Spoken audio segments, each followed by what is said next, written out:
le journal.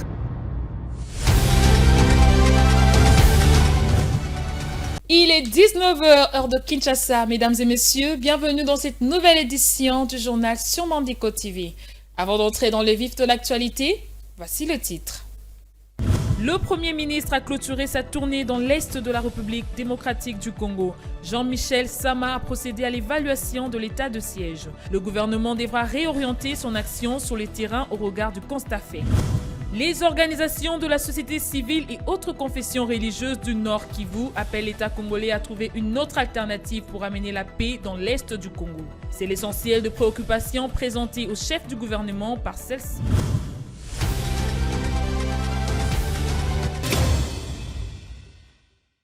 Une fois de plus, bonsoir. La situation sécuritaire au Nord Kivu nécessite l'implication de tous les acteurs tant nationaux qu'internationaux. Le Premier ministre qui a procédé à l'évaluation de l'état de siège dans cette province a reçu toutes les informations sur la situation sécuritaire. C'est là à l'issue de la réunion tenue avec les autres ministres de la délégation, les députés nationaux, la MONUSCO et certaines organisations internationales. C'était dans la soirée du vendredi 23 septembre 2022 à Goma. Reportage. Le Premier ministre s'est imprégné de toutes les questions liées à la situation sécuritaire dans le Nord Kivu. D'abord avec les représentants spéciaux adjoints du secrétaire général de l'ONU pour la protection, en présence des autres ministres, des députés membres de la commission Défense et Sécurité, la MONUSCO, les agences du système des Nations Unies et autres, une représentation variée. Kassim Diane, à la tête de la délégation de la MONUSCO, a décrit succinctement la situation dans le Nord Kivu. Notre déclaration était axée sur tout d'abord nos remerciements au Premier ministre et à son gouvernement de nous avoir accueillis et de nous donner l'opportunité d'échanger sur les questions de l'heure. Et comme vous le savez, du côté de la MONUSCO, la question de l'heure, c'est la question concernant la transition de la MONUSCO. Comment les questions humanitaires restent d'actualité. Il y a beaucoup de déplacés donc, suite aux exactions des groupes armés et je crois que le plaidoyer des organisations humanitaires a été bien entendu sur toutes les questions, leurs préoccupations. Le Premier ministre a apporté des réponses assez concrètes. Il n'a pas manqué un seul instant de remercier le président de la République pour son discours éloquent à la 77e session de l'Assemblée générale de l'ONU. Pour lui, l'appel fait par Félix Tshisekedi de mobiliser les acteurs internationaux pour résoudre la crise dans l'Est du Congo est salvateur. J'ai saisi l'occasion solennellement à travers le Premier ministre pour remercier le chef de l'État à travers son allocution à l'Assemblée générale des Nations Unies à New York, où il a évidemment souligné la situation sécuritaire à l'Est et donc le besoin de mobiliser les acteurs pour pouvoir résoudre cette crise. Donc ça nous a beaucoup marqué. Je crois que j'ai transmis au nom du personnel, en tout cas de la MONUSCO, nos remerciements au gouvernement. Le Premier ministre a entamé depuis le mercredi une tournée dans l'Est de la RDC pour évaluer l'état de siège dans le Nord Kivu et l'Ituri. Le gouvernement congolais doit trouver une autre alternative pour mettre fin à la guerre dans l'Est du pays. Une préoccupation majeure de forces vives du Nord Kivu. Elles ont fait savoir au Premier ministre en mission dans leur province. Ces organisations attendent davantage du gouvernement central. C'était au cours de l'audience leur accordée, toujours dans la soirée du vendredi 23 septembre 2022 à Goma. Suivez ce reportage. Les forces vives de la province du Nord Kivu ont elles aussi soumis leurs préoccupations au Premier ministre. Les délégués de la société civile, des confessions religieuses, des mouvements citoyens et ceux du Conseil provincial de la jeunesse, tous étaient là. La situation de l'état de siège a été au cœur de leurs échanges. Ces délégués ont demandé au Premier ministre de trouver un autre moyen pour sortir le Nord Kivu de l'insécurité. Vous savez que nous, ici au Nord Kivu, nous sommes toujours dans l'insécurité. Donc l'insécurité est devenue récurrente et nous on a demandé au Premier ministre de lui dire qu'il faut qu'on cherche un autre moyen pour nous faire sortir de cette insécurité parce que nous en tant que Congolais, nous avons aussi droit à la paix et à la sécurité. Pour les forces vives du Nord Kivu, la MONUSCO est incapable de maintenir la paix dans l'Est de la RDC.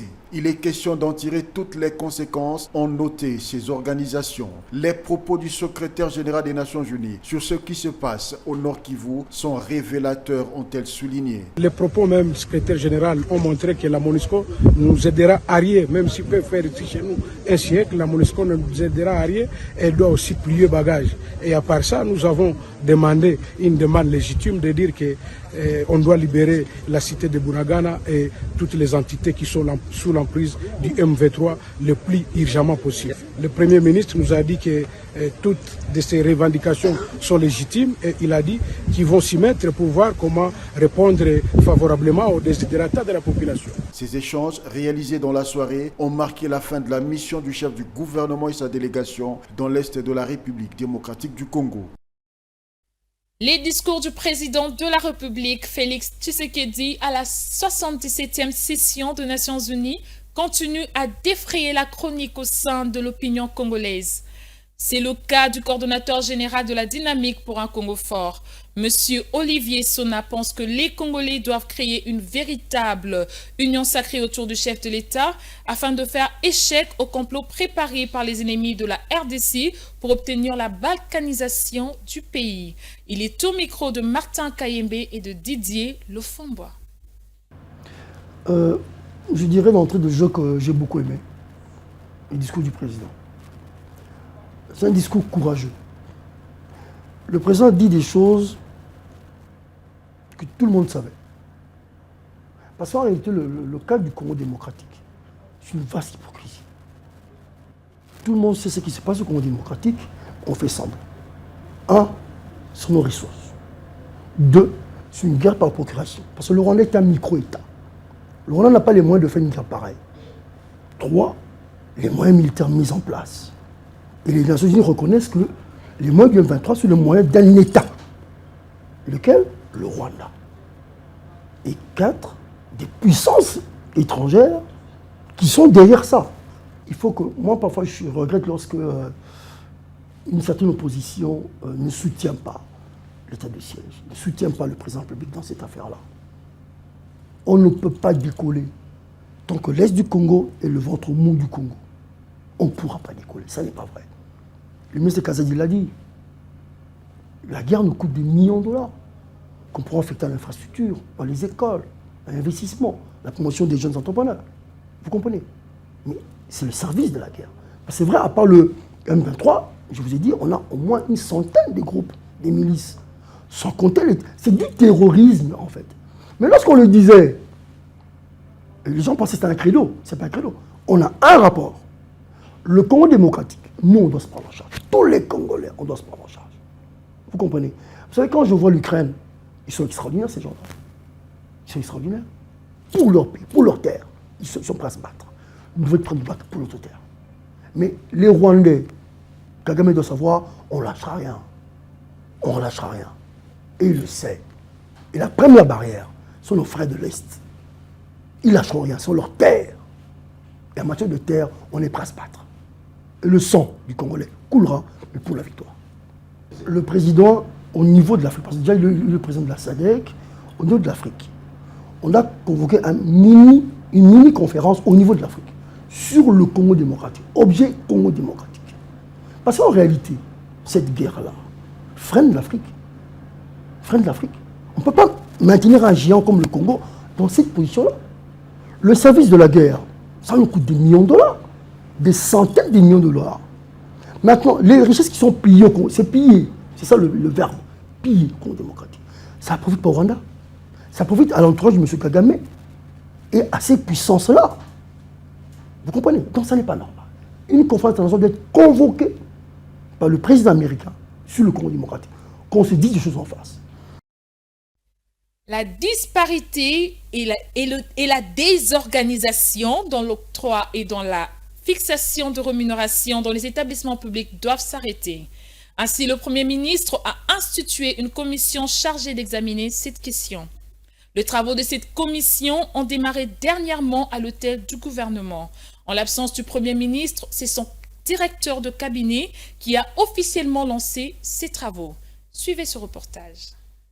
Sur instruction du Premier ministre, son directeur de cabinet a lancé officiellement les travaux de la commission interministérielle chargée de fixer les avantages sociaux des mandataires de l'État dans les entreprises publiques. Il faut dire qu'en l'absence du cadre réglementaire de mise en œuvre des articles 11 et 12, une disparité et une certaine désorganisation dans l'octroi et la fixation des rémunérations, primes et autres avantages sociaux des mandataires se sont créés. Et pour combler ce vide dont les effets négatifs ont un impact direct sur les ressources des établissements publics, le Premier ministre a institué au sein de son cabinet une commission chargée d'examiner cette question récurrente. Il s'agit de fixer définitivement les avantages sociaux des mandataires de l'État dans les entreprises publiques. Dans son allocution prononcée au nom du Premier ministre, appelé à d'autres charges d'État en dehors de la capitale, le professeur Paul Gaspard Ngonda Koinkoy et à Lohongia a expliqué la quintessence de ses travaux. Il était temps pour le chef du gouvernement d'apporter des correctifs nécessaires et des solutions idoines à ce problème qui est devenu récurrent. Votre situation sera examinée dans cette commission au cas par cas, sous base des propositions formulées par vos ministres de tutelle respectifs, en tenant compte notamment des paramètres ci-après. Le chiffre d'affaires de chaque établissement public, la trésorerie de chaque établissement public, ses charges du personnel, l'excédent budgétaire éventuel, ainsi que les investissements en fonds propres qui sont prévus. Il faut noter que ces travaux de la commission interministérielle s'effectueront pendant 15 jours à compter du 26 septembre. Cela, hormis la date d'ouverture intervenue le 22 septembre. Les délégués de la primature, ceux des ministères sectoriels, l'inspection générale des finances, le conseil supérieur du portefeuille et les directeurs généraux des établissements publics y prennent part. La République démocratique du Congo vient de bénéficier d'une allocation indicative minimale. Ce financement est de l'ordre de 137 500 000 $ américains dans le secteur de l'éducation. C'est là en marge du sommet mondial sur l'éducation tenu à New York lors de la 77e session annuelle des Nations Unies. Un reportage fait par Martin Kayembe. C'est en marge de la session annuelle des Nations Unies à New York que s'est tenu le sommet mondial sur l'éducation qui avait pour thème la transformation de l'éducation en Afrique, passé, présent et futur. Le président de la République démocratique du Congo, en sa qualité du président en exercice de la Communauté économique des États de l'Afrique centrale, CEEAC en sigle, a profité de l'opportunité pour parler de l'expérience de la RDC et de la sous-région en termes de leçons apprises pour renforcer les financements de l'éducation afin de résoudre la crise de l'apprentissage en Afrique. Le ministre de l'EPST, qui était de la délégation, a pour sa part reçu de main de M. Charles Noff, directeur général par intérim du Partenariat mondial pour l'éducation, l'information de l'approbation de l'accès de la RDC à l'allocation indicative minimale d'un financement de base pour la transformation du système éducatif en RDC d'un montant combiné de 137 500 000 $ américains. Cette bonne nouvelle pour toute la communauté éducative congolaise vient de clôturer une longue séquence ouverte en juillet 2021 par le ministre de l'EPST, Tony Mwaba, lors de sa séance de travail à Londres au sujet de l'éligibilité de la RDC au financement de l'éducation. Très satisfait de la nouvelle, Tony Mwaba s'est estimé heureux du travail abattu par son équipe pour l'aboutissement de ces projets qui reprend les grandes lignes de programme à venir qui sera largement axé sur la qualité des enseignements en RDC. Pour ranger effectivement dans les rêves de produire congolais avec absolument l'expertise congolaise, Mandico Holding va présenter aux consommateurs et aux consommatrices de la RDC et d'ailleurs plusieurs produits du territoire local que sa nouvelle usine industrielle construite au quartier Matadi-Mayo dans la commune de Mongafula va transformer de la collecte au traitement jusqu'à la commercialisation.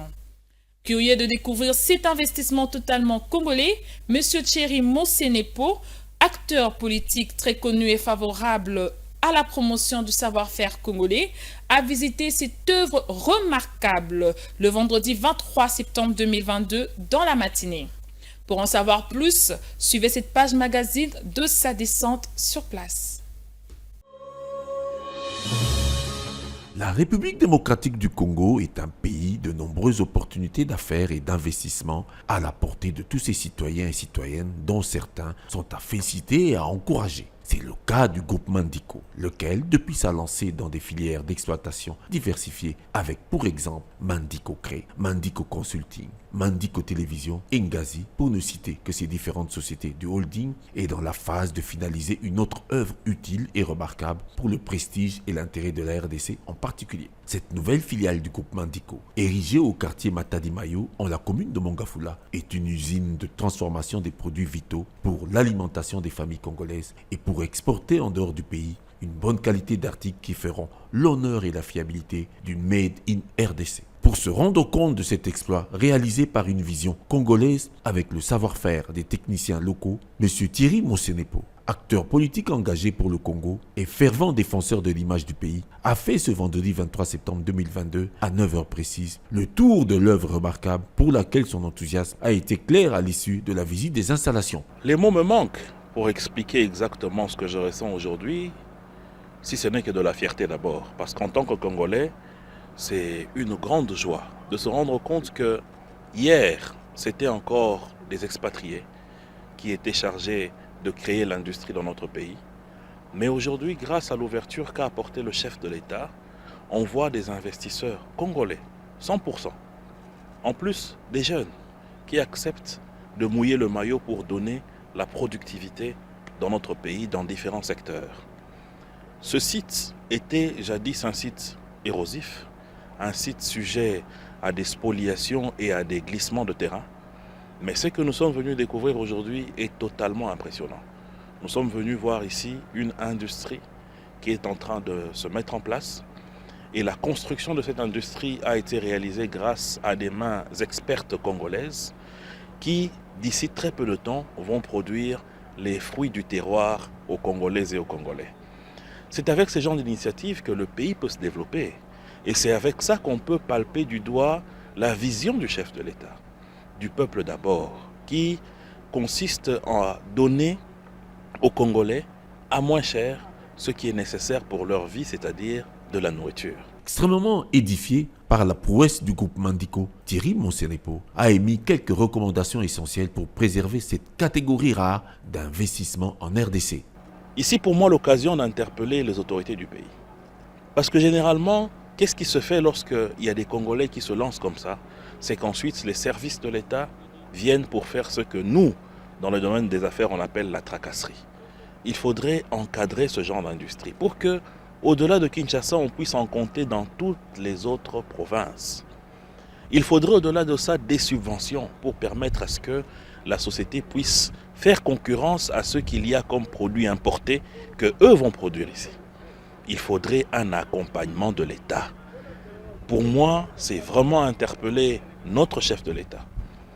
Grâce à qui la vision qui a permis à Mandico aujourd'hui d'exister, pour qu'il puisse lui-même venir s'approprier de ce projet. Car c'est un projet qui peut inspirer le gouvernement, dans le sens que les soubresauts que nous sommes en train de vivre avec la guerre en Ukraine et avant cela la Covid-19, nous prouvent à suffisance que tant que nous allons avoir un système d'importation de tout ce que nous sommes en train de consommer, nous serons à la merci de tous les soubresauts des aléas de la vie sur le plan international. Mais par contre, si nous avons un Mandico, 2, 3, 4, 26 Mandico, nous allons éliminer tant soit peu ces importations qui nous laissent à la merci de ces soubresauts-là. Lieu pour moi ici de féliciter les initiateurs, le comité de gestion, le PCA de cette société, ainsi que le CEO et la direction technique pour le travail qui a été fait. J'espère que nous serons avec eux pour le jour de l'inauguration, car ça sera un grand jour pour le Congo, puisque ça sera un jour historique.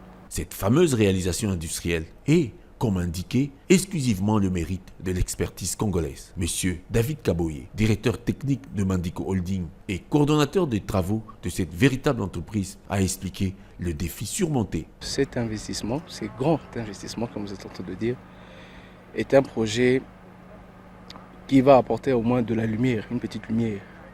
Vous savez que le pays souffre, manque des industries agroalimentaires. Mais grâce à cela, Le peuple qui est en train de pleurer, gémir, grincer les dents chaque jour, crever de faim, nous sommes en train de souffrir par les importations. Tout cela, nous allons mettre fin.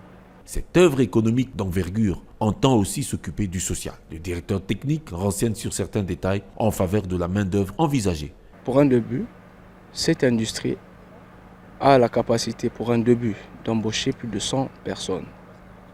Et après évaluation qui se fait, vous savez que quand l'industrie commence, nombreux elles peuvent commencer avec peu, mais elle augmente car c'est une grande racine, elle aura toujours de branches. Elle a la capacité, là pour un début c'est 100, et au bout d'une année, on va multiplier cela, allant au-delà de 400, 500 employés par année. Quant à la directrice générale du groupe Mandico, Madame Julia Luonga Mamba, c'est dans l'élan patriotique de promouvoir l'expertise locale et exploiter le potentiel de nos propres ressources que cette nouvelle unité de niveau industriel a été concrétisée. C'est vrai qu'il s'agit d'un investissement national congolais. L'idée est venue du fait que j'étais un peu très déçue de savoir que nous dépendions totalement de l'extérieur, surtout les produits de première nécessité. Alors je me suis dit, pour nourrir 1 million de personnes, il faudrait une industrie. Et c'est comme ça que l'idée m'est parvenue et aujourd'hui nous avons les résultats. Bien que pas encore complètement terminé, mais nous avions fait un grand pas et nous pouvions dire que nous sommes à une réalisation de 95%. Cette usine de transformation des produits du terroir congolais, conçue selon les standards modernes, une œuvre des plus remarquables dotée des outils de la dernière technologie, est le fruit d'une vision que la détermination a rendue évidente dans cette œuvre industrielle locale pour le bénéfice des Congolais avant tout et pour les autres horizons par la suite. Il s'agit d'une industrie d'une capacité de 2 tonnes par heure, ce qui fait à peu près 20 000 kilos en une journée de production et vous pouviez imaginer en un mois. Donc nous pouvions répondre aux besoins de la République et peut-être même au-delà de frontières. Il n'y a plus qu'à attendre le jour de l'inauguration de ce bijou du holding Mandico qui s'agrandit utilement et correspond à l'esprit profond et ferme du slogan Mandico, une pensée, un écrit qui deviennent réels. C'est par ici que se termine cette session d'information. À présent, le rappel de titre. Le Premier ministre a clôturé sa tournée dans l'Est de la République démocratique du Congo. Jean-Michel Sama a procédé à l'évaluation de l'état de siège. Le gouvernement devra réorienter son action sur les terrains au regard du constat fait. Les organisations de la société civile et autres confessions religieuses du Nord Kivu appellent l'État congolais à trouver une autre alternative pour amener la paix dans l'Est du Congo. C'est l'essentiel de préoccupations présentées au chef du gouvernement par celle-ci.